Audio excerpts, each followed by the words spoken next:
This is Land of Havilah, Leviticus 4. Yahweh is continuing with his instructions on how to perform various animal sacrifices, transitioning now to the type of animal sacrifice called the sin offering. It's for atonement like the burnt offering. So we might ask, if an Israelite sinned, how did he know whether to bring a burnt offering or a sin offering? It seems the burnt offering was more for a person's sin in general, and the sin offering was more for a specific sin that was weighing on him. So now how to perform a sin offering, verse 1. Yahweh spoke to Moses, saying, "Speak to the children of Israel, saying, if anyone sins unintentionally in any of the things which Yahweh has commanded not to be done, and does any one of them."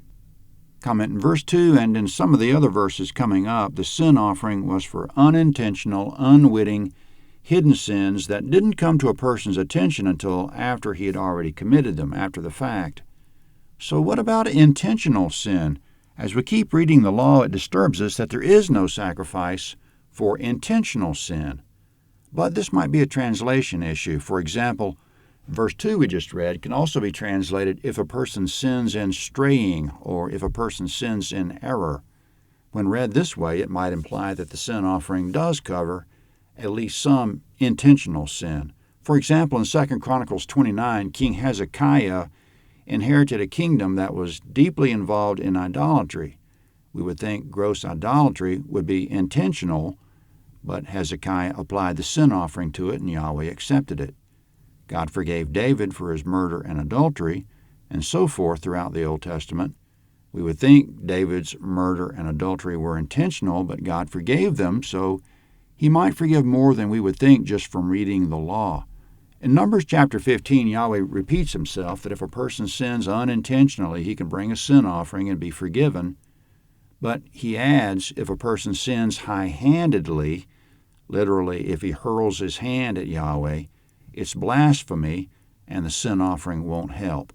The blasphemer will be cut off from Israel. So it seems on one end of the scale there's the common sinner, and on the other end there's the high-handed blasphemer.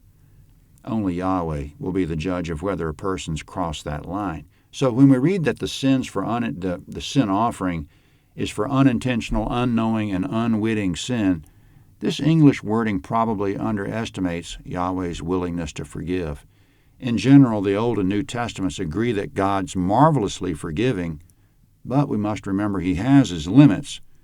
But as long as we're still breathing, we should hold on to the hope that there is still a chance for repentance and redemption. Quote, "Though your sins be as scarlet, they shall be as white as snow," Isaiah 1:18.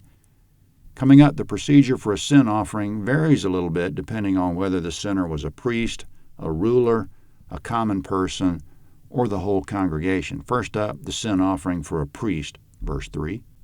"If the anointed priest sins so as to bring guilt on the people, then let him offer for a sin which he has sinned a young bull without defect to Yahweh for a sin offering. He shall bring the bull to the door of the tent of meeting before Yahweh, and he shall lay his hand on the head of the bull and kill the bull before Yahweh. The anointed priest shall take some of the blood of the bull and bring it to the tent of meeting.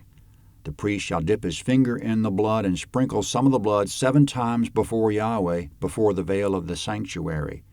The priest shall put some of the blood on the horns of the altar of sweet incense before Yahweh, which is in the tent of meeting, and he shall pour out all the rest of the blood of the bull at the base of the altar of burnt offering, which is at the door of the tent of meeting. He shall take all the fat of the bull of the sin offering from it, the fat that covers the innards and all the fat that is on the innards, and the 2 kidneys and the fat that is on them, which is by the loins, and the cover on the liver with the kidneys he shall take away, as it is taken from the bull of the sacrifice of peace offerings. The priest shall burn them on the altar of burnt offering.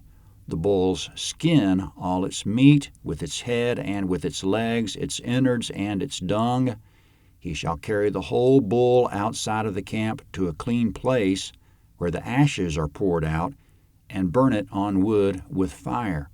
Where the ashes are poured out, it shall be burned." Comment in verses 3 to 12.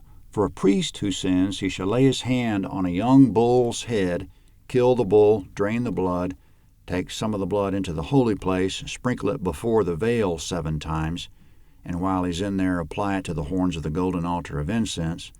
Then take the remaining blood outside and pour it all out at the base of the bronze altar. Remove the fatty parts from the animal as for a peace offering, and burn the parts on the altar, and put all the rest of the animal, take all the rest of the animal outside the camp and burn it there. And why do it just that way? It's a matter of respect to do it the way Yahweh said to do it. As Christians, we respect the meticulous way that Jesus offered himself. He fulfilled every applicable law and prophecy about himself in great detail. He didn't cut any corners. He didn't skip any steps. He did it all exactly as was specified and was foretold of him. In verse 3, when a priest sins, it can bring guilt on all the people. The priest in Old Testament Israel was responsible for removing the people's guilt, so if Yahweh didn't accept the priest, it became everybody's problem. For Christians, our high priest is Jesus, and we don't have to worry about him sinning and losing his credentials. Jesus is, quote, a merciful and faithful high priest in things pertaining to God to make atonement for the sins of the people, Hebrews 2:17. In verse 12, take the bull outside the camp and burn it. The writer of Hebrews points out that this was a foreshadowing, quote, for the bodies of those animals whose blood is brought into the holy place by the high priest as an offering for sin are burned outside of the camp. Therefore Jesus also, that he might sanctify the people through his own blood, suffered outside of the gate. Hebrews 13:11 and 12. That's a description of how Jesus was crucified. It was outside the gate. Coming up, outside the city gates. Coming up, how to conduct a sin offering if the whole congregation has sinned is to be exactly the same as for a priest, but instead of the priest laying his hands on the bull, the elders will represent the whole congregation and lay their hands on the bull. Verse 13. If the whole congregation of Israel sins, and the thing is hidden from the eyes of the assembly, and they've done any of the things which Yahweh has commanded not to be done, and are guilty, when the sin in which they've sinned is known, then the assembly shall offer a young bull for a sin offering and bring it before the tent of meeting. The elders of the congregation shall lay their hands on the head of the bull before Yahweh, and the bull shall be killed before Yahweh. The anointed priest shall bring some of the blood of the bull to the tent of meeting, and the priest shall dip his finger in the blood and sprinkle it 7 times before Yahweh before the veil. He shall put some of the blood on the horns of the altar which is before Yahweh that is in the tent of meeting, and the rest of the blood he shall pour out on the base of the altar of burnt offering, which is at the door of the tent of meeting. All its fat he shall take from it and burn it on the altar. Thus he shall do with the bull as he did with the bull of the sin offering, so shall he do with this, and the priest shall make atonement for them, and they shall be forgiven. He shall carry the bull outside the camp and burn it as he burned the first bull. It is the sin offering for the assembly. Comment in verse 14, present the sin offering when the sin is known. Likewise, as soon as we Christians become aware of our sin, we should go straight to God and deal with it. We shouldn't let it fester. In verse 20, the sin offering makes atonement, and the whole congregation shall be forgiven. Now, coming the sin offering for a ruler, it's similar, but the offending ruler lays his hands on a male goat, and there's no going inside to the holy place.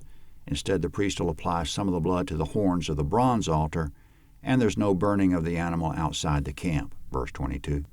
If a ruler sins and unwittingly does any one of all the things which Yahweh his God has commanded not to be done, and is guilty, if his sin in which he has sinned is made known to him, he shall bring as his offering a goat, a male without defect. He shall lay his hand on the head of the goat and kill it in the place where they kill the burnt offering before Yahweh. It is a sin offering. The priest shall take some of the blood of the sin offering with his finger and put it on the horns of the altar of burnt offering. He shall pour out the rest of its blood at the base of the altar of burnt offering. All its fat he shall burn on the altar like the fat of the sacrifice of peace offerings, and the priest shall make atonement for him concerning his sin, and he will be forgiven. Comment in verse 26, as usual, the sin offering makes atonement, and Yahweh will forgive. Christ made atonement for us, and God will forgive if we avail ourselves of it. Now coming the sin offering for a common person, it'll be identical to the one for the ruler, except that the common person will place his own hand, and he'll bring one of 4 offerings, depending on what he can afford. Verse 27, if any one of the common people sins unwittingly in doing any of the things which Yahweh has commanded not to be done, and is guilty, if his sin which he has sinned is made known to him, then he shall bring for his offering a goat, a female, without defect, for his sin which he has sinned. He shall lay his hand on the head of the sin offering, and kill the sin offering in the place of burnt offering.